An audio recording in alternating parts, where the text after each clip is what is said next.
say, settlement. In that more direct route, I'm sure Kansans have picked up metals, types of metal stirrups and so on, artifacts from Spanish camps and so on. There's a Coronado Heights. There's where a priest was killed by Indians. There's a marker out in the Oklahoma Panhandle in Beaver County, but he did return in a more direct route through the New Mexico settlements, and no doubt left some livestock in the Rio Grande Valley. Then the missions that were founded in Louisiana and this country, in the Rio Grande country. Around a mission, there would be a sort of a self-contained agricultural livestock entity, because they were, in general, almost self-supporting. The religious orders had some details to till the soil, to tend the livestock, and these types of things. Then you reach back a little further in this. What kind of livestock were they? Well, in the Mediterranean, the Iberian Peninsula, you get a lighter colored animal, slab-sided, run more to browns and duns and white splotches and so forth. Over across the Mediterranean, in the North African provinces, you run to a darker cattle. One branch of them became the fighting bulls that you see on down through the bull rings of contemporary society. Thicker necks, shorter, stockier, with the horns going up, sharp horns for ripping and tearing and so forth. So you see that strain of livestock here in the New World. Then you see the Iberian or peninsular type. And then it was amazing, too, from the time that livestock would be landed or turned loose or stray away from a mission. Old nature takes its course. You didn't have any calf working times. Every male was a future progenitor, and every female a mother of a calf. So population of livestock in the Rio Grande Valley, in the Nueces, in the Colorado, in the Trinity, and all those areas, and the Brazos, and on out to the Pecos, seemed like they developed very, very fast. And there were large numbers of them.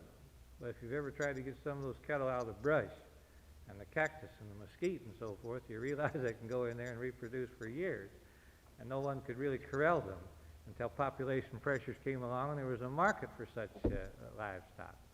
So you get a blend of Mediterranean cattle here in the New World, and in its adaptation to its environment, it took on some of the characteristics. I'm saying here in the generic term, it's a horned creature now in the Texas Rio Grande country. And it adapts to not only nature, but to the protective instincts. And you find some of the qualities of the deer and the elk and the buffalo as far as animals against the elements are concerned. And this is rather amazing. And then some swear, back in that period, that some of these livestock mixed with buffalo. Years later, old Buffalo Jones, Garden City, Kansas, tried to cross over and get a hybrid that would make money. The old boy named Jordan, still alive out south of Elkhart. He's played some real tricks on Mother Nature. He has some buffalo with Hereford heads and Scotch shorthorns and buffalo mixed. I think they run into some of the mule trouble. They get sterile hybrids, and you don't get that animal. That's a quick money maker and hardy and all that they thought they would. In fact, you can't get anything hardier, I don't think, than a longhorn. But how many people are going to raise them for beef when you got the scientific methods to work on Angus and Herefords and so on? But back to the other point, you had this mix, you had this durability, you had this adaptability of an animal, long and lean and wily and shrewd and fast propagator, and literally the breaks and the brush and the backcountry and the valleys were just swarming with cattle. But even before the war broke out, it was difficult to wade these critters out and get them on a craft of a wooden sailing ship in those days to get them around to Philadelphia or New York, or even to New Orleans. There was some trailing of cattle to New Orleans. There was some trailing of cattle to St. Louis. And somewhere, I didn't bring it out tonight, but in the American Heritage Series a few years ago, there's a good article about the experiences from a diary of greenhorns who went down to the Gulf country, and they bought cattle, and a part of the purchase was, you Texans train us for 9 days as we start these cattle for St. Louis and Chicago. On the job training for 9 days. You know, the old timers who grew up with them, like Charlie Colquitt and Andy Adams and hundreds of other Texans and Westerners, where you just sort of absorb cow knowledge. Old expression, he knows cow. I mean, he's a cowman. He knows what they're going to do almost before they do it, like you do your school kids after you teach a while, you know. You know what they're going to do almost before they do, so you anticipate it. But imagine, greenhorns come down with money, with gold. They soon bought their 1,200 or so head, had 9 days on the job training. But the amazing thing, I couldn't pick that issue up to refresh my mind on it tonight. But out of all the vicissitudes, the hills, the valleys, all the way up to the Kansas City country and across to St. Louis country and clear to Chicago on the hoof to get to sell the final one. I think that he needs a special monument somewhere, you know, after 9 days training to accomplish all that. And there's even stories that some were walked all the way to New York. But your beginnings, on the slide, I think the slides are over here, here's these maps. But the Texas Road, in that pre-war period, it was said by Fort Gibson, 5 or 6 herds of cattle came up by here today. Say 1844, you see. What I'm saying, this all just didn't start in 1866 or 1867 or 1868. So you have, but the impetus came with the 4 years of warfare, 1861 to 1865. Most of the able-bodied Texans were in some Confederate army somewhere. There was no market for the livestock. Propagation went on. And so here when the war was over, here were thousands, literally thousands, some say millions of head of longhorn cattle in Texas. And most of them not domesticated, but were there. So how to get them to the population centers where people eat beef, then how do you get a stringy, tough old critter, you know, edible between here and there? To get them served ready for the table other than ground up hamburger, I guess. But here again, the laws of economics, the laws of supply and demand in a capitalistic society enter the picture. If there's money to be made, there'll be a way. And so a young man up in Illinois, just 28 or 29 years of age, he and his brothers had been in the cattle business in Springfield, Illinois. They were commission men, chiefly, rather than growers and developers. But he picked up these thoughts. In fact, a man came back, a neighbor had spent 1866 in Texas. He came back to Springfield and told his friend Joseph G. McCoy the stories of the great numbers of Texas cattle just waiting for a market somewhere. And of course the news was around that railroads, now that the war was over, would be built west. In Manhattan, Kansas, we came across a very, very interesting family. The son of a volunteer, Ohio Civil War soldier, lived in Manhattan. He was dying with cancer in 1953, and old Dan was 84 years of age. But his mind was good, his voice was still good, until about 2 weeks before he died. But his father, as an Ohio Civil War veteran, with a battlefield promotion in late 1865, in the last campaign against General Joseph Johnson down in North Carolina, had become a brigadier general. Sidney Dillon in New York had written a letter before the war was over saying, if you, John S. Casement, and your brother, Dan Casement, uncle of the one I just mentioned, agree to the following 4 terms, when you get out of the Army, go to Omaha, Nebraska, and go 14 miles west of Omaha and start laying the track. We have just organized a new railroad company, the Union Pacific Railroad Company. Talk about hitting the federal trough. They were past masters, the Credit Mobilier, the stock, the sections of land on each side of the right-of-way to help get these roads built west. I recall, I digress here, that it was written in an old quill pen. Salary was spelled S-A-L-L-E-R-I-E. There were mistakes in grammar. Imagine that as a legal document in 1865. If you agree to these following four things, I scratch out here. This is a contract on which to construct the Union Pacific Railroad west of Omaha and meet the Central Pacific coming from the other way with the California Railroad Empire builders. Kind of thrilling, isn't it? But here's another railroad being built. West from Missouri by Leavenworth, down into the Kaw Valley. It's called the Kansas Pacific. So Joseph G. McCoy came down. It had been built as far as Junction City, which was the junction between two rivers at that time, with the rails headed down the Kaw Valley going upstream. It had got us about as far as Salina. Those far-sighted chamber people in Junction City said, we don't want any Texans or Texas cattle around here, even though an Illinois man's going to bring them in. He's a businessman. Go on down the road. The people in Salina didn't want Texans driving cattle into their new village, so he backtracked to Abilene, and he found someone that would lease him or sell him about 250 acres in the northeast part of the town, and lease him some ground to build a 3-story hotel. Talk about business venturesome and vision. Have a place for your drovers to come in and trade cattle, you know. And with all these vocations within this cattle business now, I mentioned the one man talks about the middleman. So McCoy put this together, a businessman. He wasn't making B-grade movies then, or TV thrillers, you know, or shoot-'em-ups. He was a businessman, and he was on the sunny side of 30 doing this. I get a kick out of this, too. Then he sent people down to talk to drovers in Indian Territory where they're using that free grass or for a few pennies an acre, or mostly free. Clear on down to Red River, meet Texans coming up and say, hey, we got a market up here. We got stout pens that'll hold and work 3,000 head of cattle at a time. And we have a market. So about 35,000 head came up in the late summer and fall to Abilene, Kansas in 1867.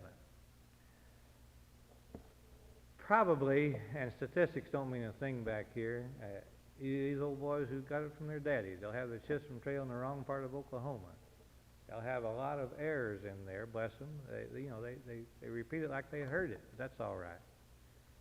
But it said 60% went in the rail cars eastward, 40% on to some other rancher or commission man or speculator who wanted to winter them another season on northern grass. You know, cattle are a lot like people, and I can't prove this. Bring them north, they'll get healthier and gain and do better. Take them the other way, and they'll get diseases and die like flies. Cattle will. The Nez Perce Indians did from the beautiful northwest were dumped in northern Oklahoma. The climate, that's beautiful northern Oklahoma too, don't get me wrong. But the climate, the change of climate coming downhill, lower, more fevers, more debilitating things. And so it happens. And then another thing was in the picture. Texas cattle, these hardy walking critters could almost outwalk a horse. Wily, somehow they were healthy, but wherever they came up north, Kansas, Missouri, Illinois, a fever would break out. Called it Texas tick fever. Finally, after all the gorgeous trail driving years were over, our good A&M biologists and laboratory people discovered how it was happening. The microbes would ride through life on the ticks. Ticks got in the animals, and these were immune to it because they're the long generations of growth there. But tick fever would break out among northern cattle, and they'd just die like they got out in the sowed fields in the spring when the poison would hit them and kill them that quick. So oftentimes you had to get cattle marketed, even these new railhead markets, Abilene and its successors, by politicking in the state legislature about the tick laws, the fever laws, the barriers against Texas cattle, or grease somebody's palm at the boundary and get them on the market. So it wasn't all cheap Texas cattle and a big profit in Kansas, another profit in St. Joe and Omaha and Chicago and St. Louis at all. A few made a lot of money, lots of people didn't, but it was a way to get cattle to market.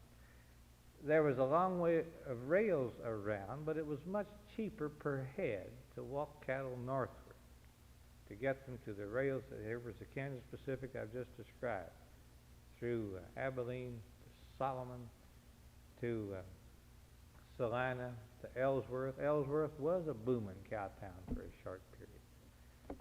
Then the Santa Fe. Mr. Holliday finally got his dream going. You know, the Atchison, Topeka, and the Santa Fe was not in Atchison or Topeka or Santa Fe for another 50 years or so after it had the name. But he did get a line built, Kansas City westward, down into the valley there at Emporia and on out to Newton. And the main line of Santa Fe, as I said, went on westward. Dodge City, Ingalls, Cimarron, Garden City, La Junta. Then the railroad war between the Santa Fe and the Rio Grande on who would get through the Royal Gorge. Santa Fe lost that one. They went over the pass to Raton, then to around the loop to Santa Fe, to Berlin, and then westward. And then there was a Santa Fe cutoff across northwestern Oklahoma, Alva, Woodward, on out to Amarillo, and join again at Berlin, New Mexico. But these new rail lines being built westward allowed a marketing place or a transitional place for cattle, either to go on north to ranchers for another season or so on northern grass with a good gain, or they were on contract to be sold to the government for their Indian wards on reservations, the Sioux, the Blackfeet, the Crow, and others up in that country. And so here are the economics, you can see the economics in the book, of the cost, the lower cost to get an animal from Texas marketed this way by the cattle drives northward. And then your options in Kansas and Ogallala, Nebraska as well. Or your options up in the Denver country. Charlie Goodnight and his partner Loving took their lower Texas panhandle cattle westward, crossed the Pecos way out there and south of Hobbs, New Mexico, then came on up the foothills, the Manzano Mountains, the Sandia Crest, and on up what's I-25 now, to the mining camps in Colorado for a market. And Goodnight got another big ranch up in the Pueblo country in this process of producing cattle for the Colorado markets. This man Skaggs makes a great point that a lot of the great, successful ranchers, they were specialists. Then cattle were turned to a trailing contractor. A few of them, like Goodnight, did both.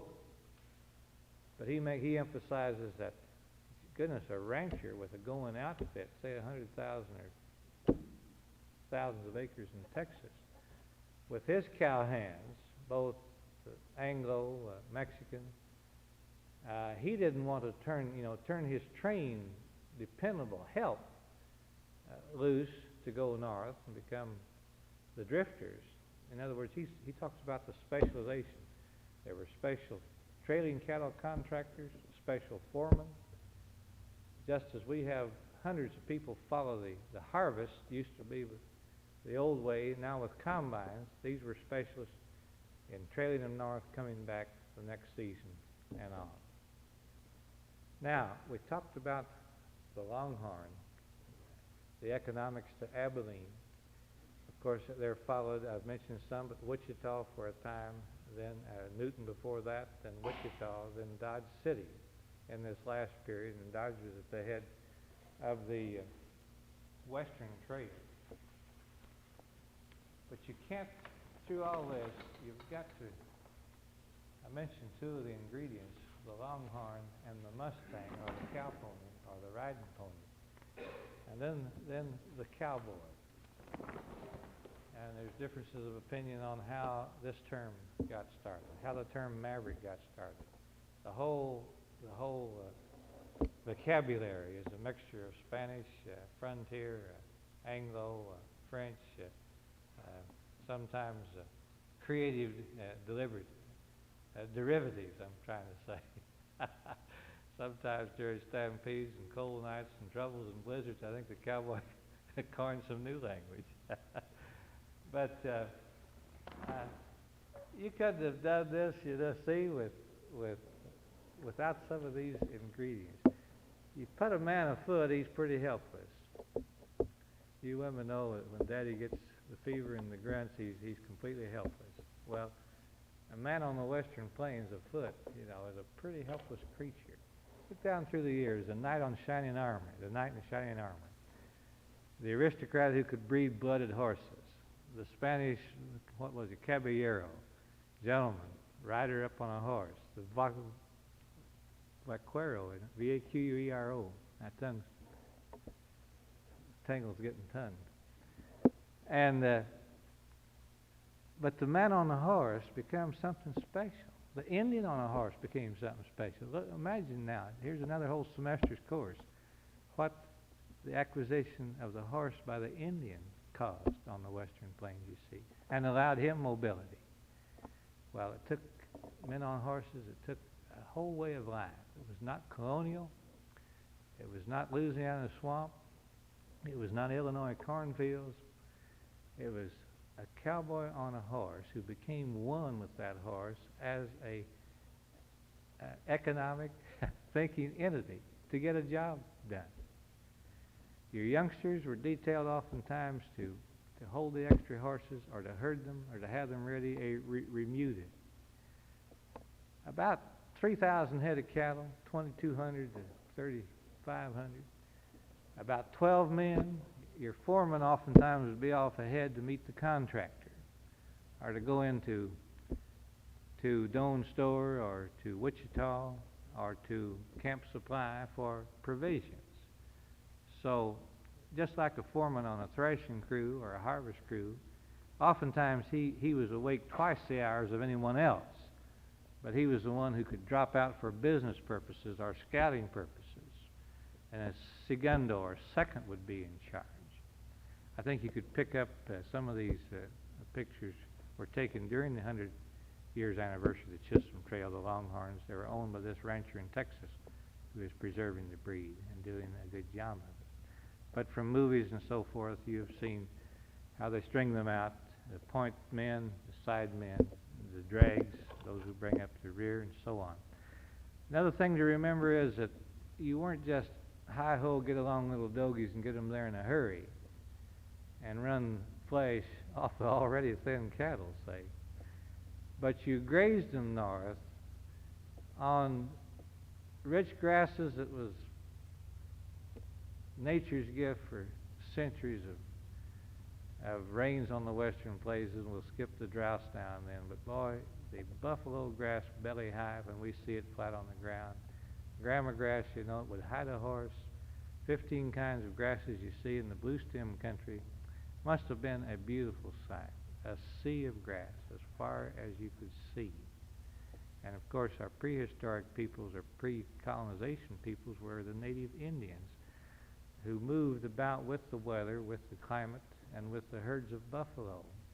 And here it's so graphic in this story on Dodge, how the market in buffalo tongues and buffalo hides.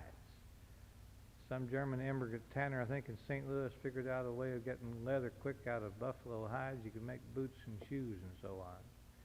So suddenly there was a big market in buffalo, part of the buffalo product. Most of it rotted on the plains. And then the U.S. government was not averse to it because this tied the Indian down, the Plains Indians, all the way from the Sioux of the north to the Apaches. It was a way of getting them to come in to the forts and finally be placed on the reservations. But the cattlemen could see that those grasses that once supported millions of buffalo would would produce beef, you see. And yet the whole cycle just went through in a hurry in the 1870s and early 1880s. And then a rather macabre follow-up business, and I've heard my father talk about this, and that was a homesteader be down on his luck, couldn't make much, maybe it was a dry year, always a mortgage, always bills to pay. So for the next 10 years, a homesteader or a farmer would take his wagon and go across the wagon plains and pick up the bleached buffalo bones, get a load of wagon instead of a load of corn, and take them into Dodge City or where there was a market, like for the bleached bones to make bone meal. And so you get this rapid transition on the western plains. No one will ever know how many millions went north. There's no way of keeping statistics at all. But when you think of the hundreds of thousands, I guess a few million, who went up the Chisholm Trail. Of course, Chisholm Trail in just a few years after 1867, more Kansas farmers had fences up. More Kansas farmers were irate about Texas fever and their cattle and so on. Some villages and towns welcomed the business. It was a boom business for a time because of the dollars involved in the cattle business, the commission people, the freighters, the railroad people, and all. So it was a transitory time in American life. It will never happen again. So then, as you move westward, the western trail to Dodge City became very, very important. And now I sound like an old-timer who reminisces just a little. I taught school in Beaver County, Oklahoma one time, back in the late 30s, and a fine, tall man came in. He was a lawyer judge from Canyon, Texas. He had a book of poems and essays. Visited with him, and he said the first time I came across here, we brought cattle up from the lower Texas Panhandle to Dodge City, across the Beaver River at Beaver City. You see, this made, history a little more real. Here's a man in the flesh. Years later, up at Tonkawa, Oklahoma, went over on Labor Day weekend, and old Pistol Pete Eaton was in his last go-round, and Uncle Billy McGinty was there. And he'd been a 14-year-old Remuda boy, trailing cattle to Dodge City. This makes our colorful history seem so rich and so wonderful. And I'm very grateful for Penn Woods to pick up some of these voices, even though they're dead and gone. Some radio station got them down maybe in the 30s. So you heard some voices who had seen the cattle on the trail. I think of old Frank Eaton's voice. Yeah, those buffalo were just as far as you could see them. As far as you could look that way, there was buffalo. As far as you could look that way, there was buffalo. I guess there's nothing more inspiring if you can get inspired while you're working hard all night long and all day long, and stampedes and all these types of things, beeves to the Indians, the lookouts, and all this type of thing. But, to get a 3,000 head of longhorns, settle down for the trail, come up out of the river valleys, say on a morning in summer with red buds and plum thickets in bloom, must have been a tremendously thrilling sight. Some stories stick out, and I'll mention just two or three and then quit for the evening.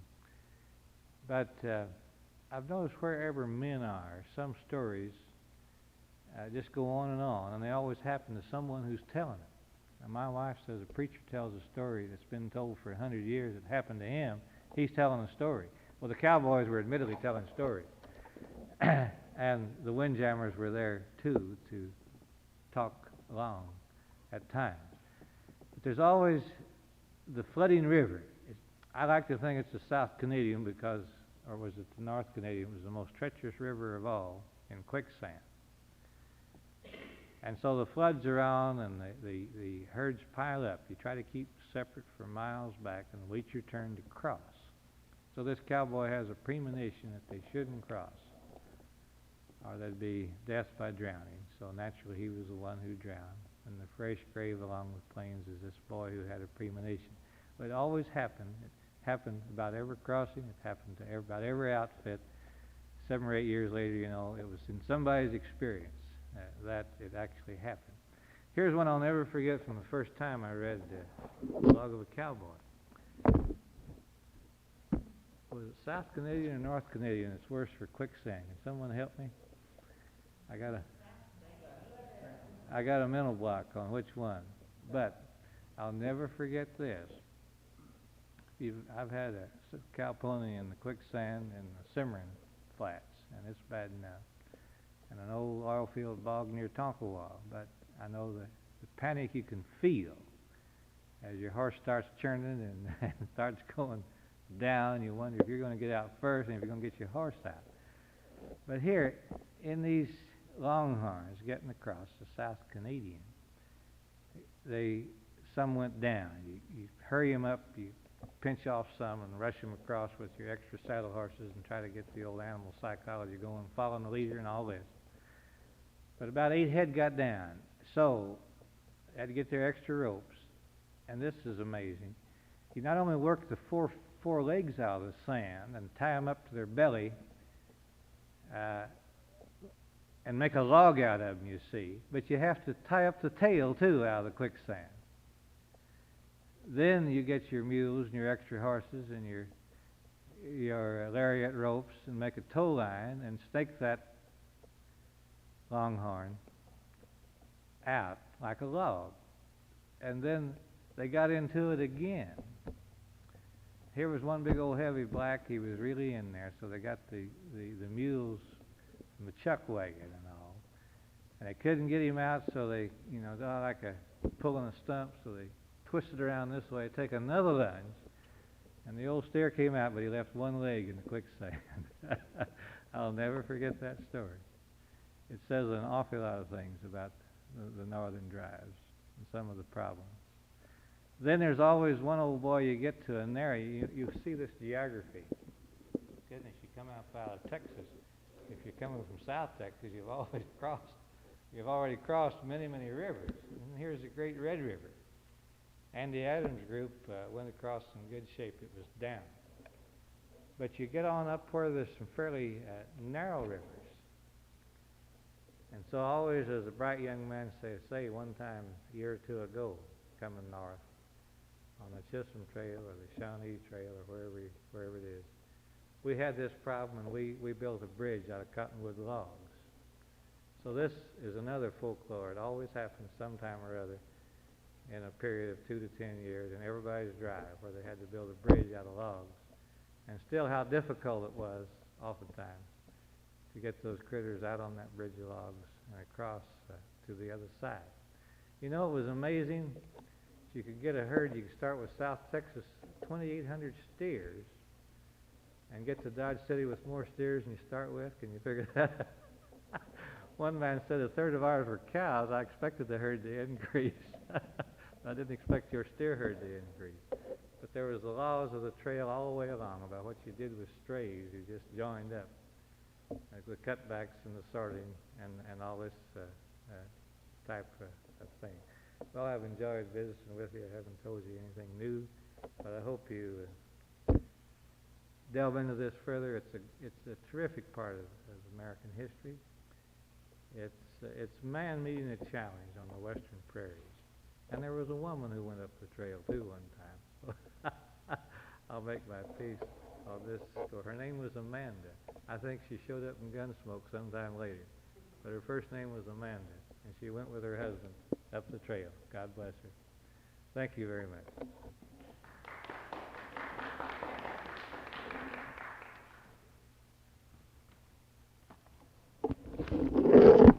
I guess the next slogan is Beat Texas.